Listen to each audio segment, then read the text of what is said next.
O Justiça e Você está no ar. No programa de hoje vamos falar sobre o novo curso de mestrado em Direito, resultado de uma parceria entre a Escola da Magistratura e a Universidade Federal do Rio Grande do Norte. Os descontos nos salários de procuradores e conselheiros do Tribunal de Contas do Estado e sobre a punição à empresa que suspender indevidamente o fornecimento de energia elétrica dos consumidores. E você vai ver também um alerta sobre uma prática que se torna cada dia mais comum, o crime virtual. E ainda, uma reportagem especial mostrando uma ação que está dando certo e ajudando a desafogar a Justiça Potiguar, o Banco de Boas Práticas. E esse é também o tema da nossa entrevista. A convidada é a coordenadora do Juizado Especial, juíza Sulamita Bezerra Pacheco de Carvalho. Não saia daí, o Justiça e Você volta em instantes falando sobre crimes virtuais. Até já!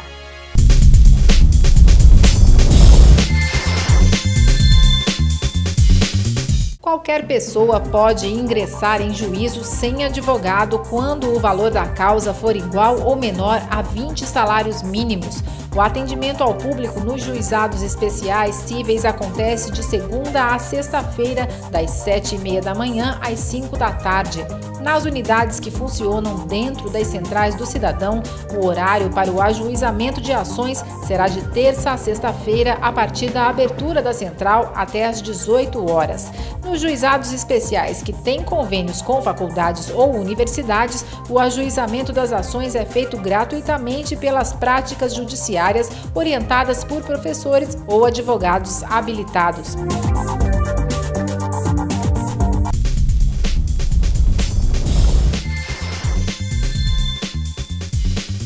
Estamos de volta com o Justiça e Você, com uma oportunidade de capacitação oferecida pelo Poder Judiciário do Rio Grande do Norte. A ESMARNE, a Escola da Magistratura, está com inscrições abertas para o mestrado em Direito em parceria com a Universidade Federal do Rio Grande do Norte. São oferecidas 17 vagas para magistrados em 3 linhas de pesquisa. O tema principal é Constituição e Garantia de Direitos. O edital, que estabelece as normas do exame de seleção e os formulários de inscrição, estão disponíveis no site www.sigaa.ufrn.br. As inscrições vão até o dia 28 de fevereiro e devem ser feitas pela internet. A seleção será realizada em 4 etapas. A primeira prova, escrita, está marcada para o dia 12 de março. O Justiça e Você traz agora um alerta sobre um tipo de crime que a maioria das pessoas imagina que está imune, mas que a cada dia se torna mais comum, o crime virtual. Para evitar ter transtornos com a conta bancária, a rede social ou mesmo ter os dados pessoais divulgados, é preciso saber como se proteger. Acompanhe agora na reportagem. Acesso livre à internet e um usuário mal intencionado, conjunção que pode ter resultados bem negativos. Perfis clonados, contas bancárias invadidas, ameaças em redes sociais e até divulgação de fotografias íntimas. Assim como a rotina virtual da maioria das pessoas vem tomando proporções maiores todos os dias, cada vez mais os crimes também deixam de fazer parte apenas do mundo físico e invadem as redes digitais. Os crimes virtuais são mais frequentes do que se imagina. Qualquer um de nós está sujeito e até mesmo um bebê pode ser vítima.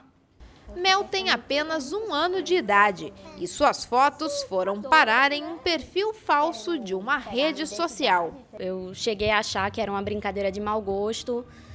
Depois eu fiquei realmente chateada, porque eu vi que era um perfil falso no Instagram e eu fiquei assustada, porque, poxa, uma pessoa usando a foto de uma criança pequena. Uma pesquisa aponta que no mundo 2 em cada 3 internautas já foram vítimas de crimes virtuais. Falsidade ideológica, estelionato, pornografia infanto-juvenil, ameaça, atentados contra a honra, furtos e fraude em comércio eletrônico e bancário estão entre os mais comuns. Um projeto de lei que tramita na Câmara Federal torna crime a chamada pornografia de vingança, feita através da divulgação na rede de imagens contendo cenas de nudez ou ato sexual e prevê penas severas aos que praticam tal crime. Conceitualmente é um crime contra a honra e é dos piores crimes, porque ele não tem direito ao esquecimento. Se você empurra um colega no meio da rua e 3, 4 pessoas veem, daqui a 5 anos ninguém vai lembrar. Na internet, sempre alguém vai lembrar. E ele nunca vai apagar, porque sempre pessoas vão estar vendo, revendo, vendo e trazendo isso à tona. Então o alerta que a gente deixa é que as pessoas tenham muito cuidado com isso. Porque uma vez feito o vídeo, uma vez feita a foto e uma vez divulgado, isso é sem retorno para sempre. Cuidados com o uso de senhas, backup de dados e softwares de segurança são importantes. E caso você tenha sido vítima de um crime virtual, a primeira orientação é proteger a prova e procurar a polícia. Se você tem um vídeo seu divulgado nas redes sociais, se você tem fotos suas vazadas na internet, proteja essa prova para provar que isso ocorreu. Isso é importante para tentar achar o ou os culpados, porque aquele que compartilha também contribui para a formação do crime. Então, como você viu na nossa reportagem, caso suspeite que está sendo vítima de um crime virtual, procure guardar todas as provas possíveis. Assim, você garante maiores chances de conseguir reparar os danos causados.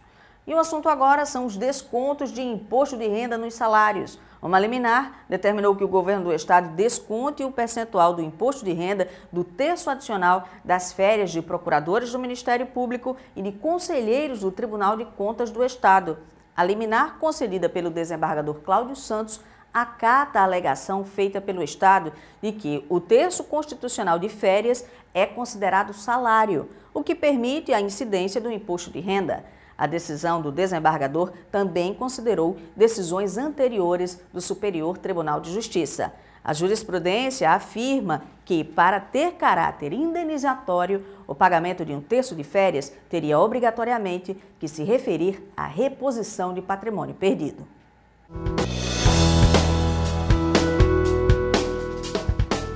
Agravo é o recurso que se pode interpor contra uma decisão tomada que não tenha finalizado o processo. A origem da palavra vem do direito português. Existem 4 espécies de agravo: agravo de ou por instrumento, agravo retido, agravo regimental e o de petição, que é próprio dos processos trabalhistas. Nós vamos para um breve intervalo e voltamos em instantes. Aproveite o tempo para acessar as nossas páginas nas redes sociais e deixar sugestões e comentários sobre esta edição do Justiça e Você. Até já!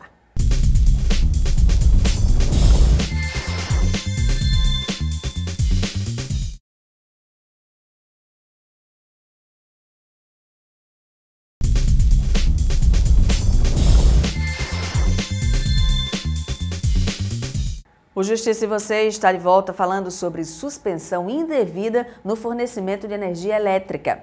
Em Mossoró, a concessionária responsável pelo fornecimento de energia foi condenada a indenizar em R$5 mil um consumidor por danos morais. O usuário teve o fornecimento de energia suspenso, mesmo estando em dia com o pagamento. Para o juiz Breno Valério Fausto de Medeiros, que julgou o caso, mesmo tendo sido religada horas depois, a essencialidade da energia elétrica na vida de todos os cidadãos determinou a aplicação da pena. E agora o nosso programa mostra mais um exemplo de sucesso da Justiça Potiguar, o Banco de Boas Práticas. Criado para dar agilidade ao trabalho de juízes e andamento aos processos, o banco compartilha experiências e ideias e torna o trabalho nos juizados especiais e nas turmas recursais mais rápido e eficiente. Confira. No 5º Juizado Especial Cível, o trabalho não é mais o mesmo e mudou para melhor. Há 1 ano e meio, pequenas ações fizeram grande diferença. Um exemplo prático é a redução do número de processos, que caiu de 2.500 para 1.750. Qualidade no trabalho e na rotina dos que fazem o juizado. E essa diferença parece pequena, mas ela não é pequena. É uma diferença que se reflete tanto na qualidade do serviço do funcionário que trabalha menos, como também na agilidade na outra ponta que é dada ao jurisdicionado, que ganha velocidade, celeridade e também ganha uma melhor prestação, porque reduz o tempo em que ele fica com o processo tramitando na justiça. Todas essas boas ações que deram agilidade ao serviço serão compartilhadas. Agora, juizados especiais cíveis e turmas recursais contarão com um banco de informações para juntos trabalharem da mesma forma e com a mesma agilidade. O juiz responsável pelo 5º Juizado Especial Cível revela quais medidas tomadas puderam facilitar o andamento de processos. Nós definimos uma série de classes e, com isso, com essa pré-padronização, nós conseguimos um sucesso, um avanço na produtividade em relação à questão de sentenças que foi bastante expressivo.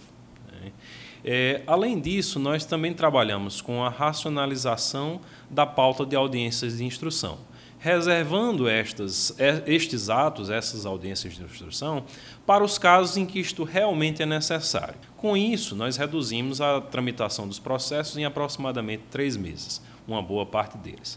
Além disso, nós estabelecemos metas de produtividade para o juízo, para toda a vara, por meio da qual nós reduzimos o prazo para sentenciamento, então o tempo previsto para que a sentença saia. Primeiro reduzimos de 60 dias para 30 dias e atualmente estamos trabalhando com a meta de reduzir de 30 dias para 15 dias. A agilidade que é reflexo da motivação de toda a equipe.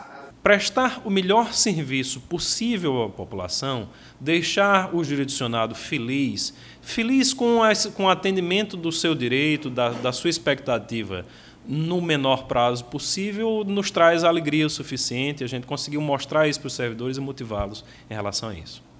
Continuamos a falar sobre o Banco de Boas Práticas com a coordenadora do Juizado Especial, juíza Sulamita Bezerra Pacheco de Carvalho, que é a nossa convidada de hoje. Obrigada por ter aceito o nosso convite, doutora Sulamita. Obrigada. Como é que funciona o Banco de Boas Práticas? Bom, o Banco de Boas Práticas dos Juizados Especiais surgiu da necessidade de trazer mais eficiência aos juizados especiais. A partir de uma análise que fizemos de vários juizados no estado do Rio Grande do Norte, observamos que alguns trabalham com maior rapidez e outros de forma diferente. Então, começamos a observar que isso se dá em razão de pequenas atitudes do próprio juiz ou dos próprios servidores. E aí começamos a catalogar algumas dessas atitudes, observar que elas são importantes à eficiência, e aí surgiu a ideia, então, de criar um banco onde pudéssemos registrar essas boas ideias e poder, então, compartilhar com os demais colegas para que possa, então, trazer uma eficiência não para 1 ou 2 juizados, mas para todos os juizados do estado. E já está em funcionamento? Bom, nós publicamos a portaria o ano passado, no final do ano, divulgamos a possibilidade dessas boas práticas chegar até os juizados através da coordenação, estamos catalogando e já começamos sim a divulgar algumas ações de alguns magistrados que trazem realmente eficiência e celeridade. Agora, nós sabemos que há diferenças em relação à estrutura dos juizados.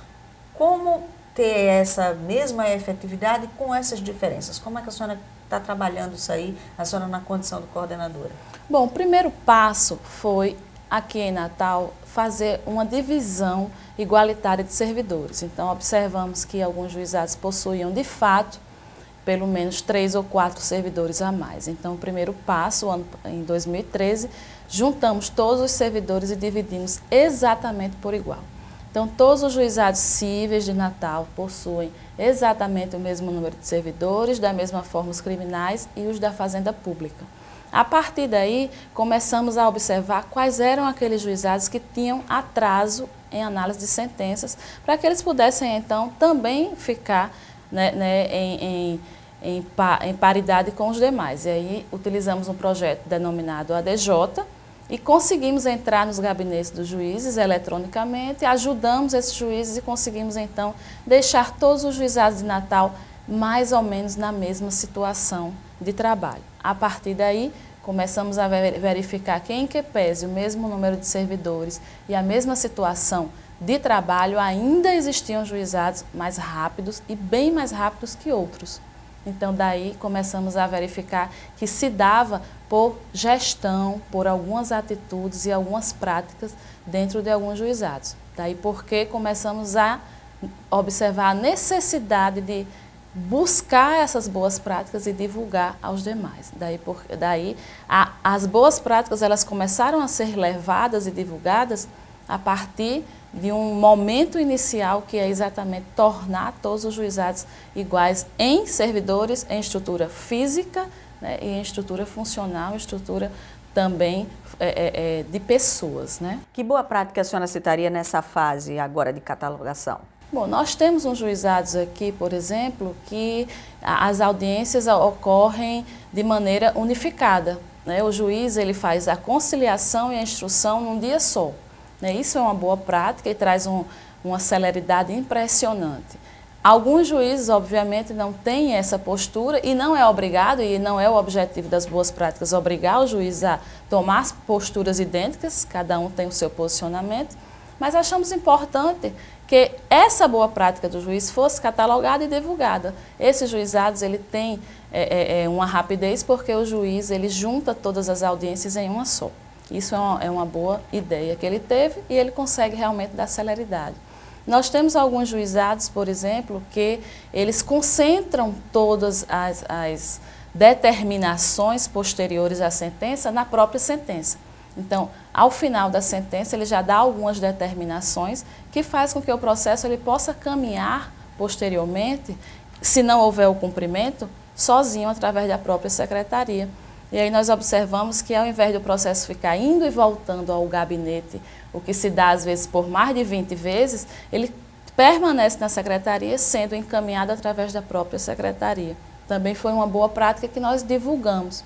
Observamos que através do sistema do Projude, existia uma possibilidade do juiz deixar alguns despachos previamente prontos e assinados, despachos simples, obviamente, que não vai interferir em decisões do processo, como intime-se a parte para se pronunciar sobre alguma situação, ou buscar, ou vir em juízo buscar um alvará, situações simples que podem ser simplesmente encaminhadas pela própria secretaria, ele já deixar previamente o despacho assinado eletronicamente e o assessor ou a secretaria inserir no processo sem necessariamente o processo vir concluso ao gabinete. Esperar dentro de uma ordem que o juiz possa então analisar. Isso às vezes se dá 2 meses, 3 meses, o que pode ser feito rapidamente se ele deixar previamente assinado. Isso também é uma boa prática. Então nós conseguimos detectar que muitos juizados, ele traz uma rapidez ao processo que se dá muitas vezes em 1 ano, em 8 meses, em razão de pequenos detalhes. E esse é o objetivo das boas práticas. O nosso programa também chega a Mossoró, também chega a Currais Novos, também chega ao interior do estado. Essas boas práticas estão atingindo essa população também? Sim, nós encaminhamos também aos colegas do interior do estado. E no interior, nós observamos também que existem muitas situações, até pela dificuldade que hoje vive os juízes do interior e as comarcas, que são bem criativas. E aí a gente acaba conseguindo, obviamente, detectar práticas próprias do interior, né, que não conseguem ser aplicadas a Natal, como a desnecessidade e a impossibilidade ou dificuldade de ter um advogado no interior, ela é bem maior, então os juízes lá acabam conseguindo fazer e ter algumas criatividades que a gente aqui não teria condição de fazê-lo. Então a gente também tem boas práticas no interior em razão da situação e da dificuldade que lá existe. Também atinge os colegas, sim, do interior. Doutora Sulamita, muito obrigada por ter estado conosco aqui nesse novo programa. A senhora esteve na versão anterior do nosso programa e agora está conosco nessa nova casa. Muito obrigada. Nós que agradecemos a oportunidade. Muito obrigada por ter vindo. E eu encerro mais esta edição, lembrando que estamos nas redes sociais. Siga as nossas páginas e fique por dentro de tudo o que acontece relacionado ao Poder Judiciário. Nas nossas páginas no Facebook, no Instagram, no YouTube, no Twitter e também no nosso site. Você pode rever os programas, acessar mais informações sobre os assuntos que foram mostrados, acompanhar imagens de bastidores, atualizações das notícias e pode também interagir conosco por meio dos comentários. E o Justiça e Você de hoje vai ficando por aqui. A você que esteve conosco, uma excelente semana e até a próxima edição.